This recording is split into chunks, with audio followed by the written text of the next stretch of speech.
Imagine you're me, just finishing up your third year of university, quite frankly so done with just everything, really. I stacked my schedule with 6 classes in total, which, for a reference, was only supposed to be 4 to 5. It really was the most stressful time of my life, besides the year before, in which I absolutely failed outstandingly linear algebra twice before. In fact, 3 times in total. And all of this culminated in tandem with a little known virus that occurred in 2020. I was pretty much kind of numb at this point, having nothing really to look forward to besides, hopefully finishing up, the rest of my degree. Additionally, I was a bit of a loner in hindsight, in that I would just kind of, spend hours, days, isolating myself from people, even before the great virus hit the nation. Even though it seemed like I was having an okay time, basically going down the gamer to weeb pipeline, watching all the anime I can find, there's something looming in my brain. This feeling of fear? Or rather, having no feeling at all. I've just became so numb that there was nothing else to really do besides queuing up another pointless game while scrolling the Steam page. Something caught my eye, and it was there that I found a game that would change my life.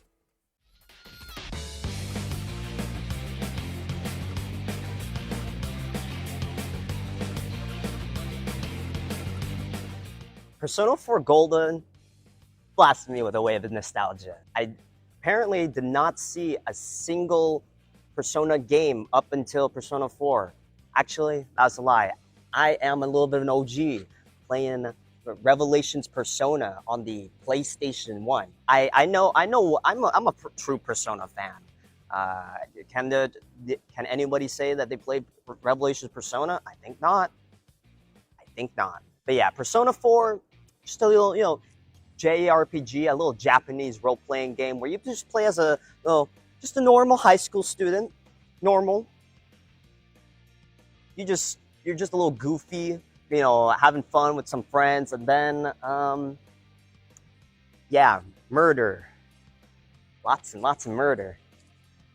And a small town of Inaba, too. So, it's going to be a juicy murder mystery. Just like everyone else, I enjoy just everything about Persona. I might be another one of those glazers. Glazing Persona 4 to the ends of the earth. The characters, I mean, come on. The music, I'm so down for it. It's the amount of nostalgia hitting my brain while, when this track comes on or that track comes on. It's just,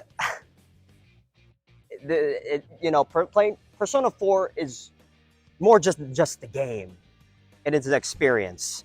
And I implore you, if you guys have not tried it out, I think this is the one and only time I will tell you, please play the game. I highly recommend it. Very long, but the payoff is well worth it, in my opinion. My opinion, who gives a fuck? I'm just the based opinion, the objective facts. Try it out if you want. You know, want to expand your experiences. If not, oh well. Might be missing out. Needless to say, Persona 4 has been a big impact in my life. Even before that, like I was listening to J-pop and dabbling in some anime, but Persona 4 Golden really encapsulated the intersection between the things I loved, the video games, the storytelling, trying to kill a god. I mean, it had everything. It had everything that really tickled my fancy. So yeah, just go and play the game. Unforgettable experience, but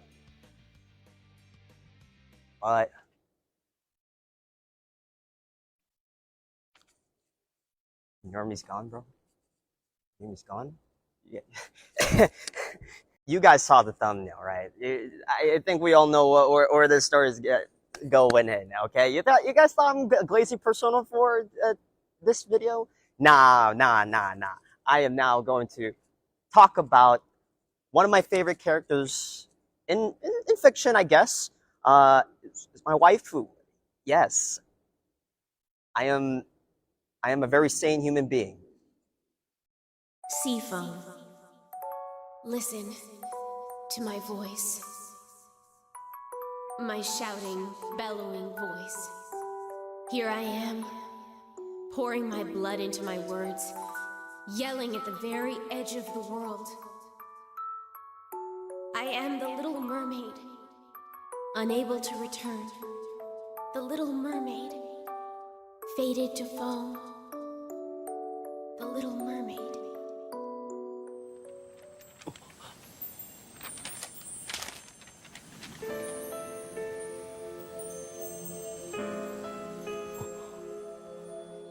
Who is Mari? She's a closed-off girl with a tendency to be a little bitchy. Just a little bit judgmental. But as she states in the first poem that we find of hers, she is like a little mermaid drifting around alone in the sea. Her words being faded to foam, in a sense, sort of continuing to drift without any sort of feeling. It is only through the suggestion of Margaret that we actually take her outside to the real world and show her the abundant amount of things that the world has to offer. Note that Mari is quite blatantly mentioned that she's not of this world, which is very important later to the backstory of her whole character. Okay, my dear viewers, want to know a fact? Want to know a really fun fact about me? Mari is a little bit of a precursor to all of the characters I enjoy in fiction, apparently. I'm starting to see a little bit of a trend. Let's take a look. Let's take a look at all of these fine characters. What do you guys think is the, how would you say, common line between them? Goth girls? Nah, I wasn't really a type to Kemi stan, okay? Miss me with that. Shy and quirky? Maybe the shy and quirky characters I definitely lean towards, but I can't put my finger on it. Is it a normal girl? Nah. But if you close your eyes, does it almost feel like nothing changed at all? Yeah, I'm finding that I might have a thing. I might, maybe just a little bit, maybe just a tad bit, have a thing for this specific type of character. I'm definitely a normal human being that has immaculate taste, and I am a functioning member of society. It's just the girls I enjoy, they're coincidentally, I find they're just a little unhinged, just a little crazy. I'd like to know, what does this say about me? Am I cooked? Mari's poems, although a little bit cringe, to say the least, are a really good portal into really seeing just how Mari's character feels in a lot of the parts of the story. It's abundantly clear she's basically a novice in terms of writing any poems, and it has no idea of the outside world. As we know, she has no memory of her past life, and so we get a perspective of really learning just all these small things that occur in everyday life. Though she really does emphasize her emotions, the poems come off as emotionally charged and pretty much rough around the edges. A good example from a video I seen recently was a critique on some of her poems, and it's abundantly clear she does not really know how to write a good poem. But I think it more so than not, Mari's poems are just there for her to really try to understand herself. And it's pretty much clear that she didn't really want to share any of these poems. However, I think it's a very good point that those poems need to be shared, even if they're really bad.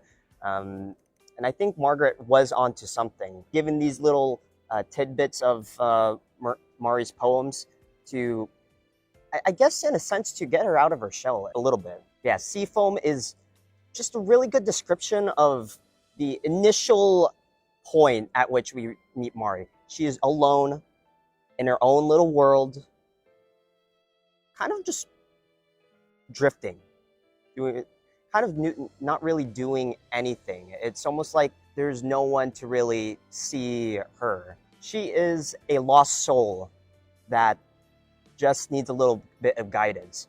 And through the story of Persona 4 Golden, we have the chance to show Mari just all the little things, and we find out just a bit more of like her character throughout the interactions she has with the investigation team, as well as the emotions that we do see through the scenes in the game. Some things are a little innocuous, small things that are not really, I guess, world-changing or game-changing would be the steak skewers, or I guess the beef steak skewers, the steaks.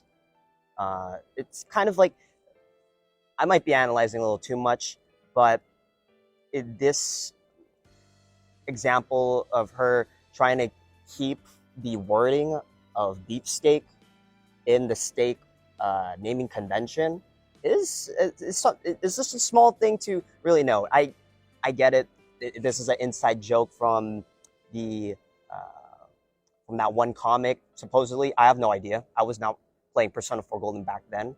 However, it is just a small hint of like, Mari does appreciate kind of the finer details as we get to see throughout the game. It's the beefsteak skewers, the prioritization of just trying to describe what she sees. Like, for example, when she sees Yukiko and Chie, red and green.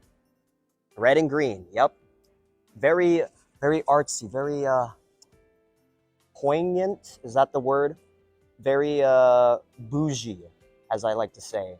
But it is kind of a rough estimate of that she is very direct with what she wants to convey, and then the additional side to it is she wants to really see and appreciate the inherent essence, the quality of something. Fly. Where am I going, you ask? Don't ask stupid questions. I don't need a map. I throw away my compass. My heart will show me the way. I walk by myself. Am I not lonely, you ask? Yeah, right. I scorn the company of my own shadow. Freedom, that is the rule. Why don't you try and hold me down? I will die magnificently in front of you. No one can break my wings. The poem Fly describes this sense of going with the flow where Mari follows where her heart seeks. She feels she doesn't need a plan or for others to tell her where she should go. Mari doesn't want others to pull her down because she feels that would limit her sense of freedom, her creativity, or basically being free to express herself. Although it's Mari's choice to go down this path of being by herself, notice that she actually feels a little bit lonely. To me, this idea describes a core aspect to Mari's character in a sense of Mari doesn't want to feel burdened by others, but more importantly, burden other people. And this is a key aspect that I really relate to. As like, if we look back at my time in university, I was feeling sort of down, but only because I didn't want to see, anything else. Basically, sort of a self fulfilling prophecy where I became the loner that at the time I felt I was. I mean, if we look at kind of what I was doing back then, it was kind of made sense how I ended up here. I would basically prioritize keeping to myself, getting my work done and just moving on. So things like joining clubs, I felt seemed to be like a little bit of a waste of time for me in the sense that I didn't feel any sense of belonging in some of these clubs that were offered. It felt that spending that extra time going out of my way to do something that I don't really have a guaranteed return felt like a waste of time. Spending extra time on campus felt really dumb to me because was already spending so much time doing my classes and such that I didn't have any time for myself to really explore what I wanted to do, which I just really wanted to, enjoy the things I actually liked. For example, watching anime or playing really good games. All these actions, all these small little decisions kind of led me towards a path where I was inevitably going to be a loner. It was almost as if it was my fault that I was in this situation, which I do agree that I could have, made better decisions. But hindsight is always 2020. If you look at how I felt back then, I started to realize there were a lot of things that sort of guided me towards the choices I made. One of the biggest things for me was that I had a really long commute. I don't live in San Francisco, so the long train commute really really does drain you of your mind. You don't notice it at first, but over a long period of time, the time that you're spending on the train, rather than working on different things or being on campus, really does add up. On top of it, I had really rigorous courses, so I was definitely in a point in time where I had too many things on my plate, at least emotionally, in my mind. I was a little, I don't like to admit it, but I was probably pretty stressed. And that's probably why I went and coped. Hoped and coped. That was probably why I spent so much time playing video games, just to kind of numb the pain, just kind of like tune out things. The other thing was that I felt like I wasn't going to get close with people. One of the main aspects that I don't really like is this idea of small talk. At least back then, I small talk to me felt kind of pointless. It was just a repetitive nature of, hi, how was your day? I'm good. How about you? And then, you get maybe a slight different response, but it's always just like, oh, well, gotta push through, gotta pull through. And I'm just noticing that this is like kind of a trend that my mindset on small talk, even in like during university, but also just like working corporate.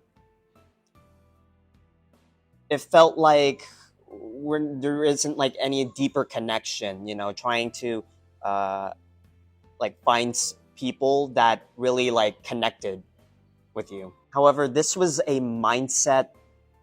In a sense, I realized in hindsight it was a closed off mindset of limiting just the amount of interactions I can have, or potential of making new acquaintances or friends.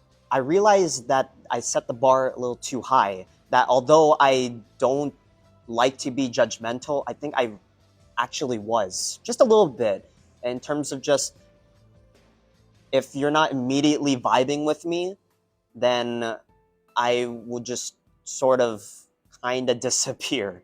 I wouldn't really interact with those people. I would just be in my own little world. Even though I met a lot of people during my time in university, I felt that I didn't want to be like them, or in a sense, this idea of being, quite frankly, a normie. Even though I met a lot of people during my time in university, I realized that I didn't really want to enter the social circles that those people were in. They had their own little bubbles and cliques, and I just didn't want to play a little game with them. I didn't want to play that game of just, in a sense, like sucking up to them, and being a little bit fake, just a little bit. In terms of just, I didn't really have the big interest into whatever like vibe or aura that they were giving off. All these made up reasons to avoid interacting with people felt logical to me at the time. And this was the biggest issue I realized in hindsight of me being lonely in my own little world. Your mind presents to you all of these half-truths that, oh, no one will really connect with me. These people don't get me. I would have to, pretend to like these people. But I realized all of these reasons were just copes. They're just made up by the big brain, the big noggin of myself. I realized that all of these reasons were made up by my mind. The funny thing is that your mind, or at least my mind, can really make up an infinite amount of reasons to not do something. In turn, I set myself on a path that I didn't want to stray from. Yeah, the biggest issue was that my mind was presenting all of these half-truths as logical, and I had to follow this sort of mental model of myself going forward. Basically, you make up this world in your mind, and you see that that is the only world that you can really be in. You realize that that world that you've made up is something you cannot really part with, and you just cling to it as much as possible. Either consciously, or in my case, a lot of the time, it seemed to be subconsciously. In this sense, similar to Mari, I didn't want to be proven wrong. I didn't want this sort of world that I created for myself in my mind to be incorrect, that I was completely wrong. I felt that I was pursuing the goals that I wanted, but in the back of my head, I actually wasn't. I was being stuck in this sort of idea that I was on the correct path of, oh, I'm going to go finish university in 4 years. I will get a job right after into computer science, and everything will be great. I will be able to afford the lifestyle I want, and eventually I'll get a girlfriend or something. Everything will just pan out well. And as I find myself here today, nothing really goes completely according to plan. So even though I didn't want to confront this issue, that I could potentially be completely wrong, it was in turn that I knew that something had to change, but it was really hard to realize what I needed to do to really to get out of this mental bubble that my mind was in. And one of the biggest factors that really helped me get out of this mindset was really given the opportunity to interact with other people. Because it is only through interacting with others that you can really see how wrong your view of the world is. Luckily, there's a wonderful example of Mari finding out the same realization I had through this episode of Persona 4 Golden, the animation.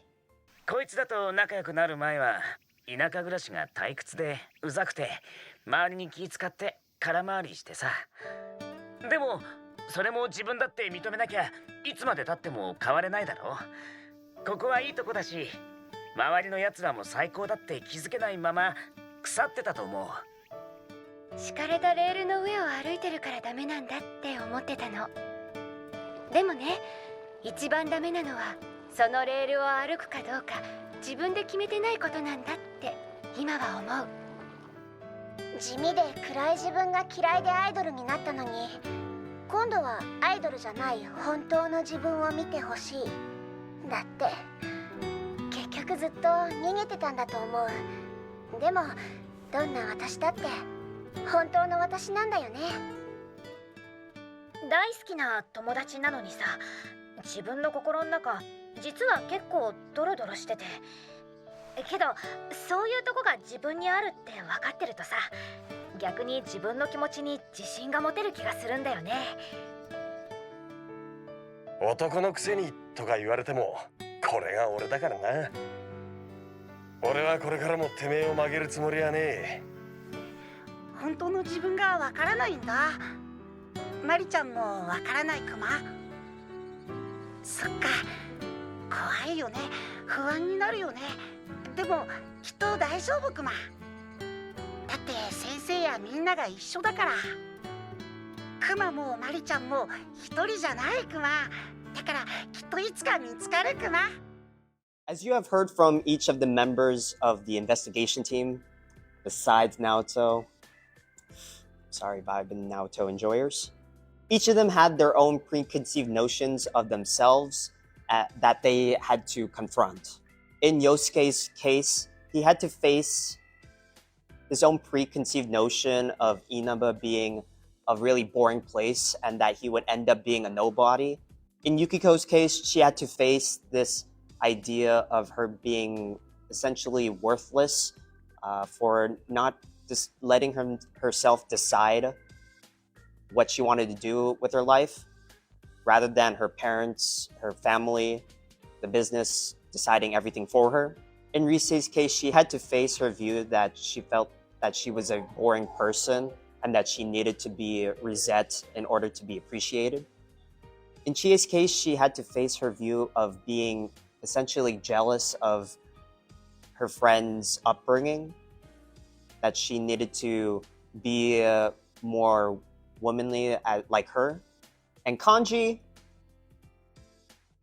he had to face his base take of enjoying sewing and being a Giga Chad. Kanji had to face his view of what it meant to be manly, or basically trying to break out of the stereotyping from other people.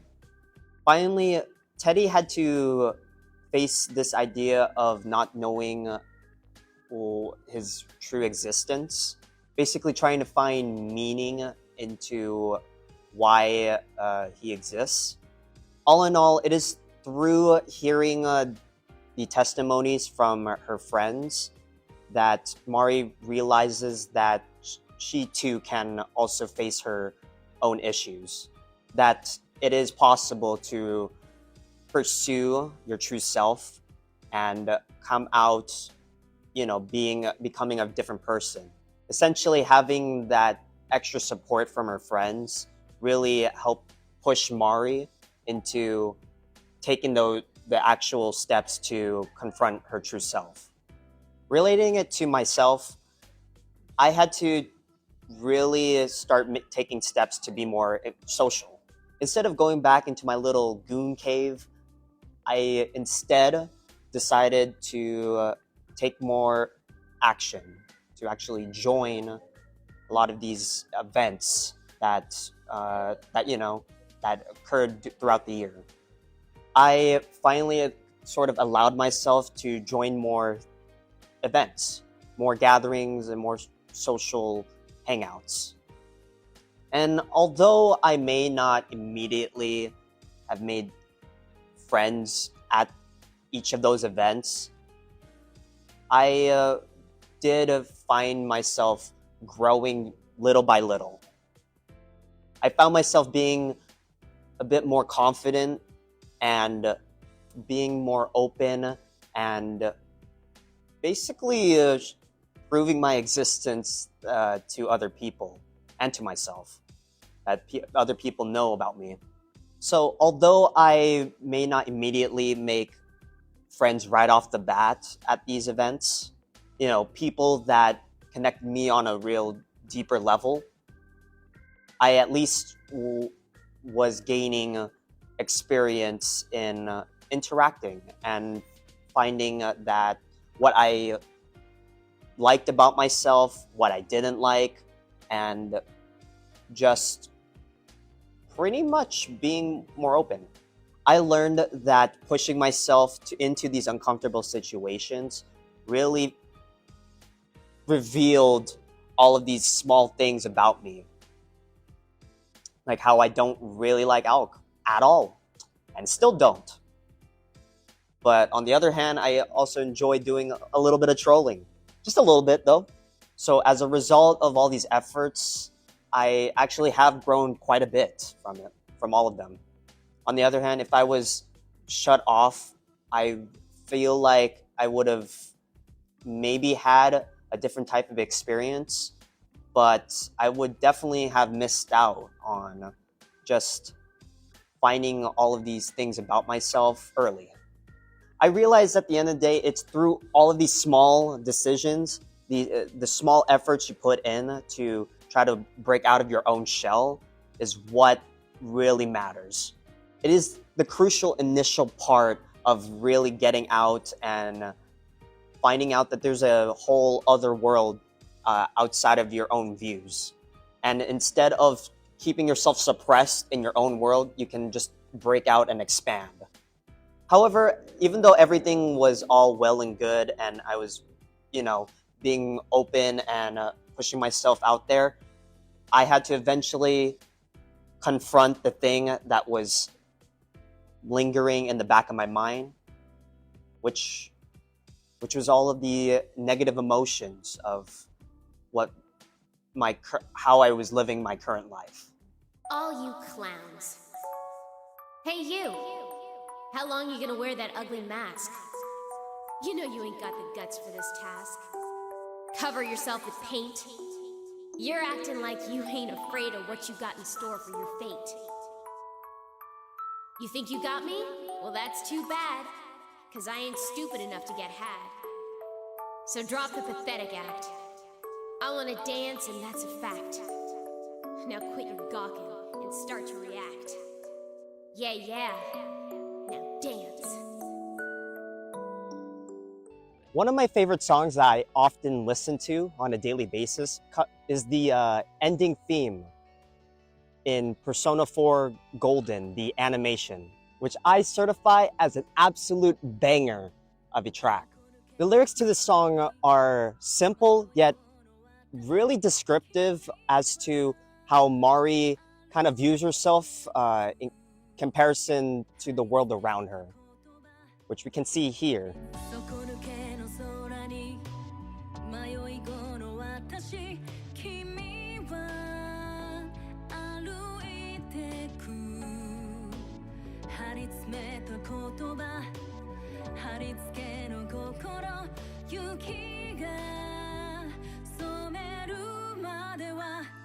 Here we find that Mari is basically describing herself as alone and in her own world, lost and unable to really express what she's feeling. However, that feeling quickly disappears as we get into the line with the snow representing the clearing of her thoughts, basically forgetting what she was trying to do in the first place.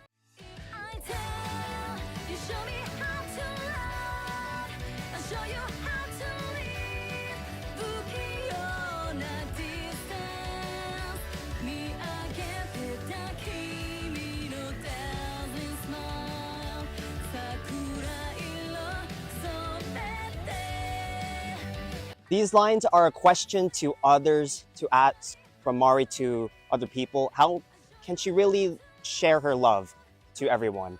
You know, how can she appreciate the people around her? She notes seeing a dazzling smile, which we can kind of infer it could either be the protagonist of the game, you, or more abstractly, just others in general. This abstract notion of just people in general. Mari mentions that the dazzling smile that she sees is stained with cherry blossom red, which I will get into in a moment, but it sort of is an idea that the dazzling smile seems to be something that kind of motivates her. Mari is stating that she feels she's stained that perfect dazzling smile with her presence. As I say, her being there. She feels like she's, in a sense, perhaps ruined it.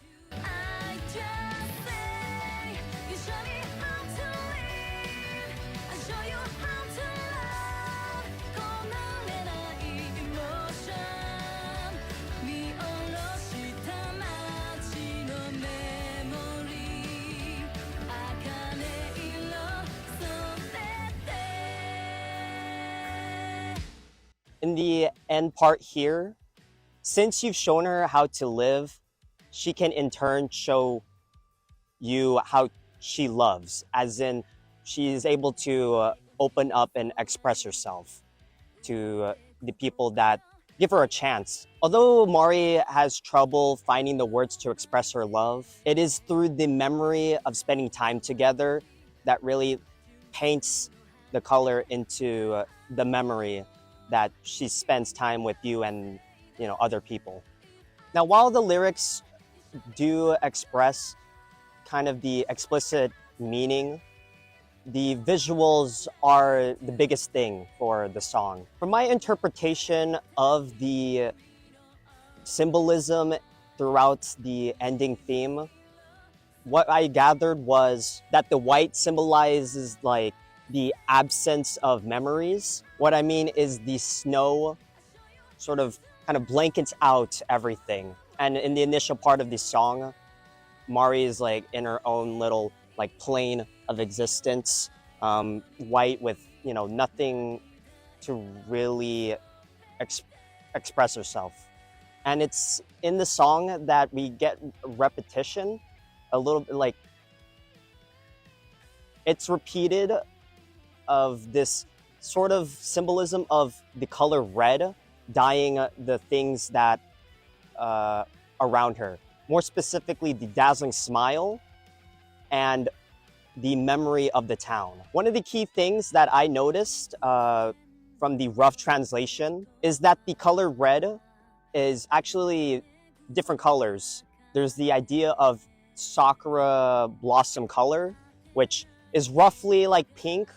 You know, we can consider it a light red, whereas the very end of the song, it references a more scarlet, dark red.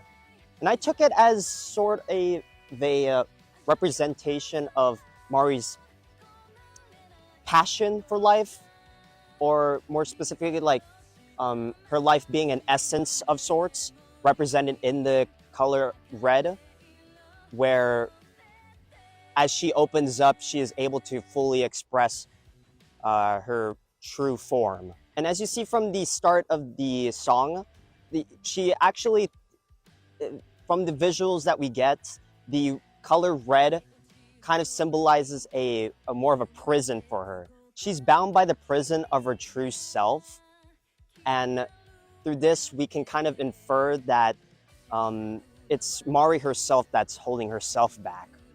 However, once she sees the dazzling smile, or basically when other people show her that, you know, she is in a sense worthy of their time, that they actually care about her, that's when she can finally realize that she can start accepting herself. Basically, she learns what it means to live by the end of the song, and therefore she is free to fully express herself through the color red of painting the memory of the town red.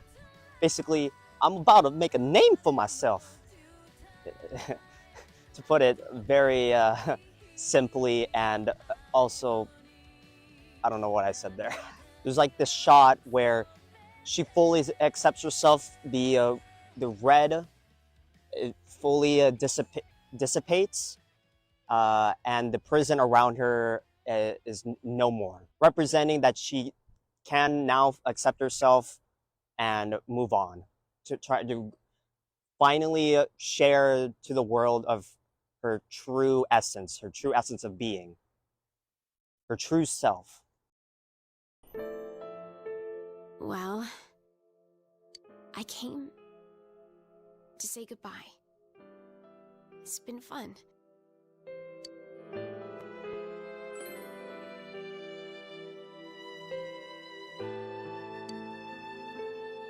I'm sorry. Don't worry. The fog in your world is gone. I'm sure you will have a peaceful future. It's a shame I won't be there to see it. I love you.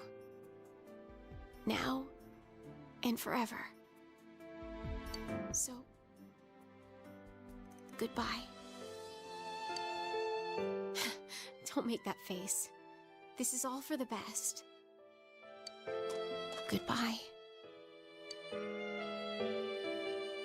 Song of the Fallen Angel. The fallen angel is chained down. Her wings torn off, eroded by prejudice. Her last breaths full of black despair. Do you know her name? Will she eventually return to nothing? Forced into the realm of oblivion? No. Her requiem will become a roar and tear away the mask of hypocrisy. Do you know her name? She who will strike down the cowards and tear down the lies? That's right. Her name is... What is it? After the cast defeats Kunino Sagiri and Amano Sagiri, Mari's memories return to her. She realizes that her true name is Kusumi no Okami, and realizes that her actual purpose was to inform both of the Sagiris of what mankind's wish was. In order to do so, she had to live as a human being amongst the people, which essentially means she was an unaware spy. Although the fog was removed from the town, it was absorbed by Mari herself. She cannot maintain keeping the fog at bay for long, and assumes that if the fog overpowers her, then she will disappear along with it. And so she feels guilty unknowingly betraying all of her friends. So she retreats into her hollow forest, all alone by herself, like she did once at the start, and shuts herself off from the world in order to basically die alone. It is only through the actions of her friends that show her that she doesn't have to face this burden alone. And instead, she can share her burdens along with them, face them together. Surprisingly, the investigation team defeats the fog and now Mari is allowed to live, saving her from the self-destructive mindset that plagued her mind for so long. Like Mari, I burden myself without considering getting help from others. I don't want to burden my friends and family with these problems, so I end up keeping to myself and shutting everybody off. I keep to myself, so I end up keeping to myself and not show that. Like Mari, I burden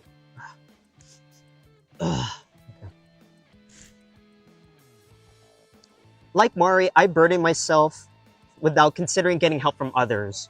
I don't want to burden my friends and family with these emotions, so I end up keeping to myself and not showing how I am struggling with all the negative emotions piling on.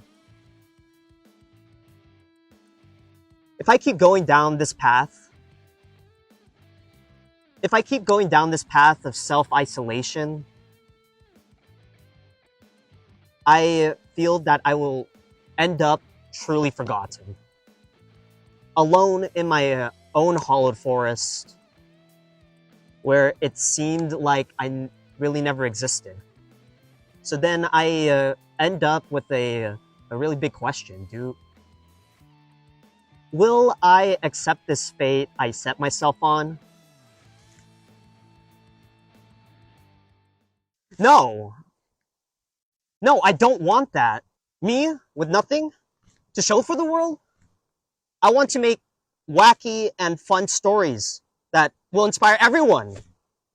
Even after I die, I want people to know how cool I was. For a long time, at least. I realized that I was afraid to do anything. I feared being a failure and not being able to accept my dreams, or rather, not be able to make my dreams into reality. So I had to have things in alignment, in perfect alignment, in order to do anything. I mean, a good example is how I'm recording this video right now. Like, I had it in my mindset that I should maybe at least somewhat be able to go off the dome, be a little, have a script and memorize everything. But I realized that I could barely function without it. So I'm just reading off the script at this point, and it's working. I'm actually doing something here, making this video, and now I'm going off the cuff on things. So what I realized was there isn't going to be a perfect situation. It won't ever be perfect. I won't be able to get everything in perfect alignment, but I can at least accept at least 80%, at least be able to go forward with what I can do right now. And so I hate to admit it, but I am a perfectionist. I hate to admit it, but I am a perfectionist, at least at heart. Even though I'm okay with being scuffed and, doing things out of the blue, I realize that I still have this perfectionist mindset in trying to at least not screw up, not to fail.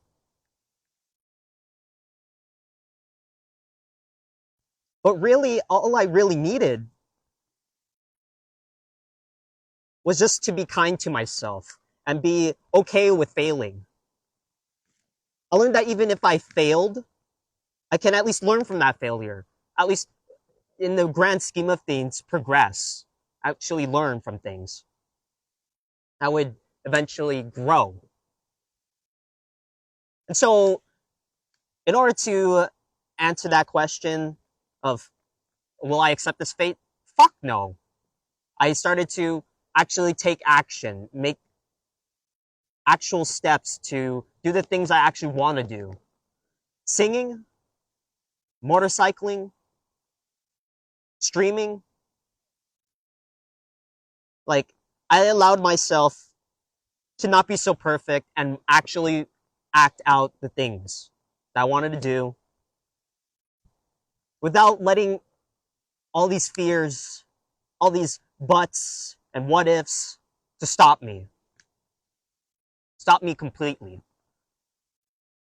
And so, to summarize all that I felt about all this, about my life, so here's the last song from the anime that really summarizes all that I've really felt and ties up Mari's entire story. And it's called Just Like the Wind. There used to be a rusty swing beside this house. It used to creak on windy days like yesterday, when violently the raindrops blew against my window pane. But The song opens up with a swing creaking from the wind. The scene is interrupted by a loud rain. Keep in mind the words describing the scene are more auditory, using specific sounds like the creaking of the swing and the violent raindrops against the glass pane. they made no sound, the triple glazing kept it loud.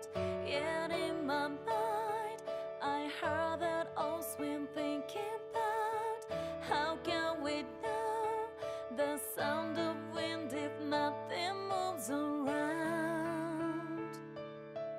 us. Although the window is shutting off all the noise from outside, she remembers the sound of the wind pushing against the swing within her mind. This raises a key question of how can you know what sound the wind makes if nothing is around it, if it has nothing else to really move and to interact with.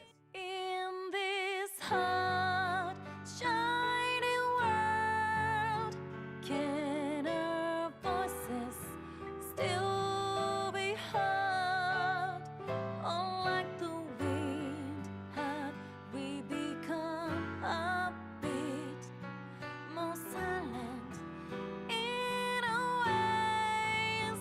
And now we get into the key, I guess, metaphor where it talks about the struggle of being heard in the modern world.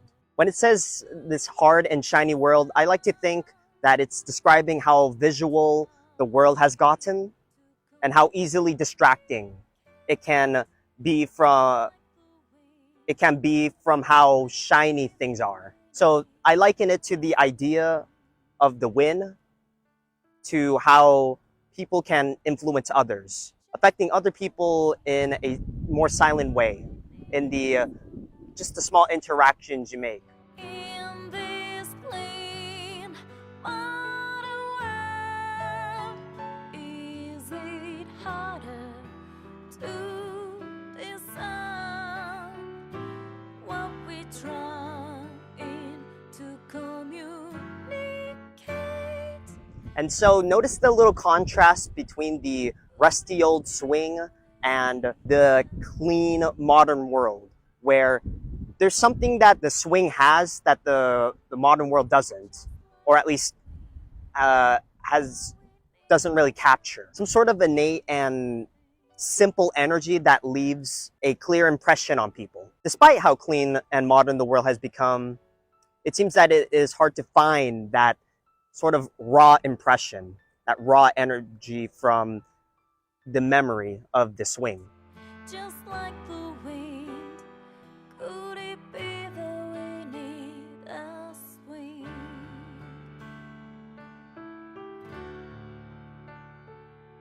Just like the wind, what we need is a moving thing.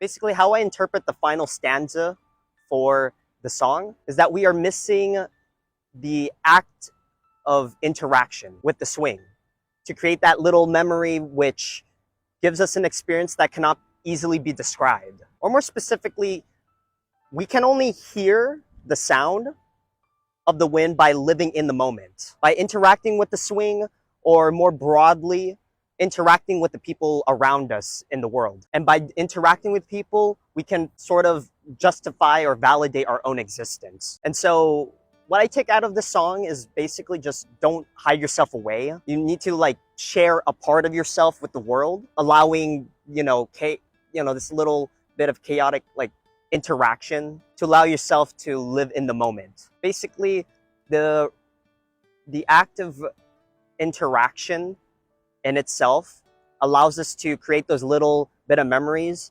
that capture pretty much so many things that we can't even begin to describe. The emotions, the thoughts that we felt and thought of during the moment. And so I like to take it that more specifically, we can only hear the sound of the wind by living it within that moment, by interacting with the swing, or more broadly, interacting with the people around us to be heard.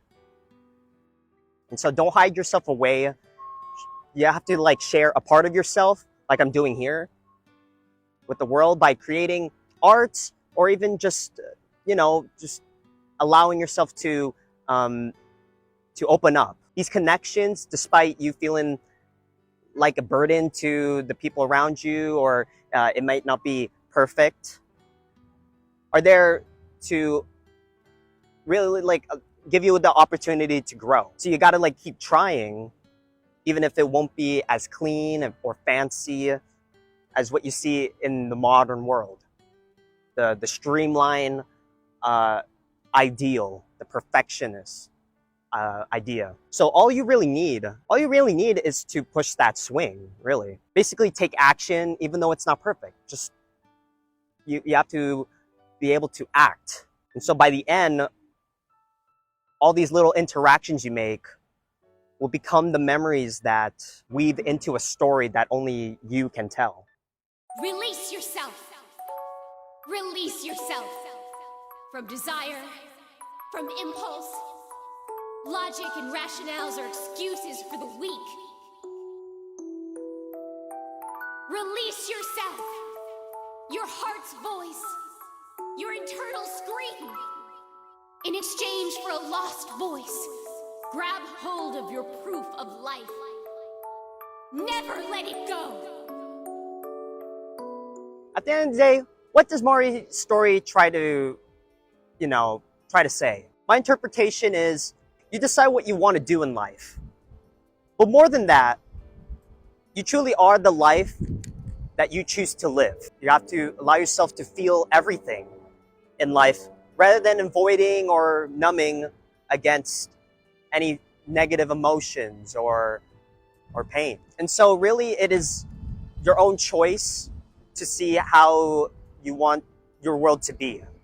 You can either look to the ground and see very limited ideas, or you look to the sky and see all the stars and infinite potential that you may have. And so a great little add-on that you get from the Persona 4 Golden anime is this additional scene where Mari is shown to accept her true self as with everyone else in Persona, except it shows her persona being Kaguya-hime, embracing her true self as Kusumi no Okami. And I really like this because it further symbolizes the growth in Mari's story in basically accepting the burden of the pain and suffering of the fog, accepting all of the negative emotions that her previous self was making, and just embracing it and becoming one. I like to think of this as basically living your true life, taking both the good and bad parts combined, and not allowing one side or the other to stop you from achieving the things that you can do. You can sort of see this idea throughout Mari's poems, or basically the progression of the poems throughout the game. It basically where she goes from really vague and abstract ideas to basically just straight up just pouring her emotions on in the poem, just straight up saying it out loud. And so it kind of demonstrates this idea that Mari herself is just trying to be comfortable with her emotions. In the poem Release Yourself, logic and reasoning is stated to be excuses for the weak. And why is that? Why the logic and reasoning is the excuses? Because oftentimes we kind of find ourselves, especially me, kind of using this logic to prevent ourselves from living the life we want to live. And so the real crux of the idea, I mean, it's stated right there in the poem, is to release yourself. Release yourself from your fears and the self-doubts. Because yes, we need those things to, keep us on our toes, to really be living, as it were, being able to live a full life. But we can't allow these things to just prevent us from doing anything. Instead of remaining lost, use that feeling of being lost as your proof of life. That you are alive and that you have to let your heart be free in being able to express itself completely. In a sense, really, make and do things that your soul is telling you. For me, it's what I really realized was I was suppressing my creative thought, my true want in the world, and that's to create some sort of art, create art in general. For me, the real high-end goal, or just the simple goal that I want to do, is to be able to tell a really cool story that really expresses, parts of my life. And being able to express the parts of who I am into this, beautiful, story that can be shared around.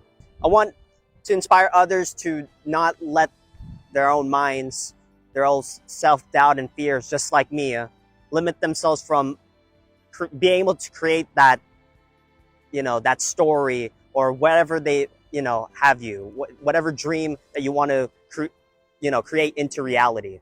Persona 4 Golden, Gurren Lagann, Usugui, and among the vast amount of media and stories I enjoy, all of them have shown me that there's more to life than just being stuck in your own head.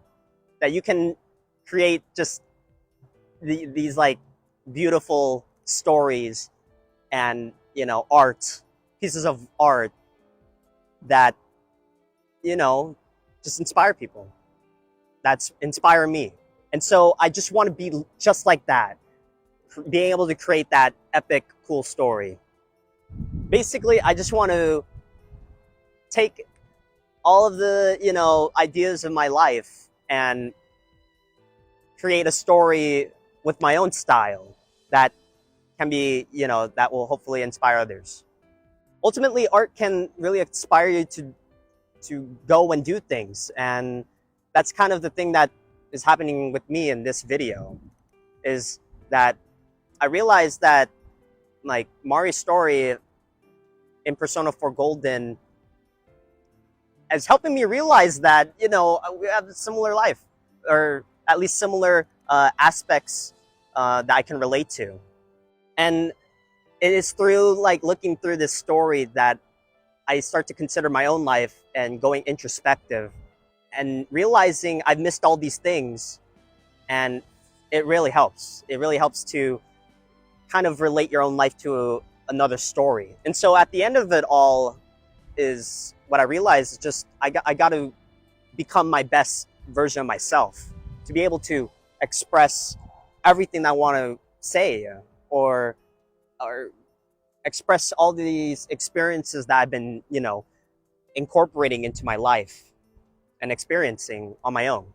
And so to leave you all with a little example of how I've already been, taking all these ideas and applying them into my own life. Here is a little poem that I wrote, taking aspects of Mari's poems and incorporating them into how I was feeling. And so here it is. Your canvas. Why do you hesitate so much? Do you not feel good today? Afraid of being seen? Coward!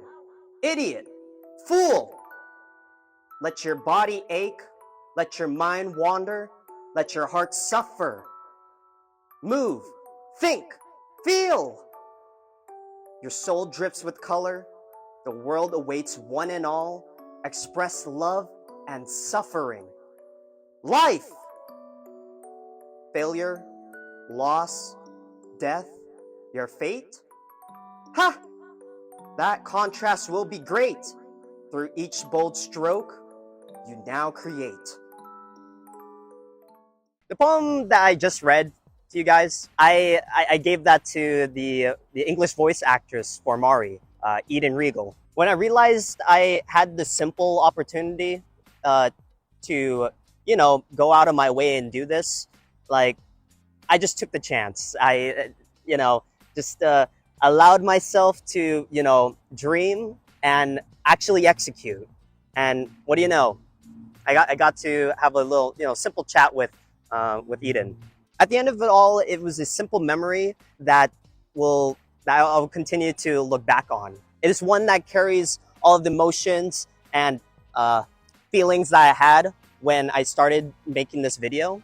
And in hindsight, it'll be a memory that will contribute to the growth and hopefully the creation of all of the art that I create. So to conclude my final thoughts for you, the viewer, but really for me and all my future selves, you just have to really, it's cliche, but you need to put yourself out there. As in, you need to do the things that are really uncomfortable and put yourself in more uncomfortable situations that, on the surface might seem like it won't pan out, but you will learn so much from just doing all these, uncomfortable things. Your life is just it's too precious to let yourself be bogged down by your fears and your doubts. Instead of being stuck in your own little world, realize there's more to life than just that little world. You can just reach out and try and, reach out to new people, to try to reach out to old friends. And what do you know? They will reveal to you that your own little world was just a small little world until you allowed yourself to just exit out of it. Although you will not get immediate friends or, the best outcomes all the time, the act alone, just trying in itself, allows you to build the fundamental character that, you yourself will grow into.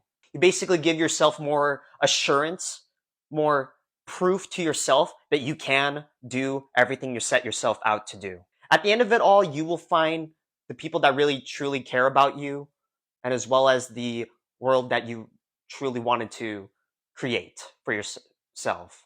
It is here that I realized that how fortunate I am to, just be in this moment, to be able to do all this. I already knew that I was like, privileged. I come from, can I call this a middle class family? I guess practically, like, my parents have provided me so much already.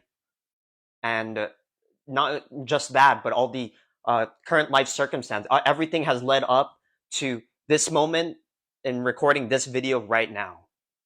And for that, I realized that even I have to just accept everything, all the good and the bad, and accept everything, and be appreciative for everything that has occurred to me.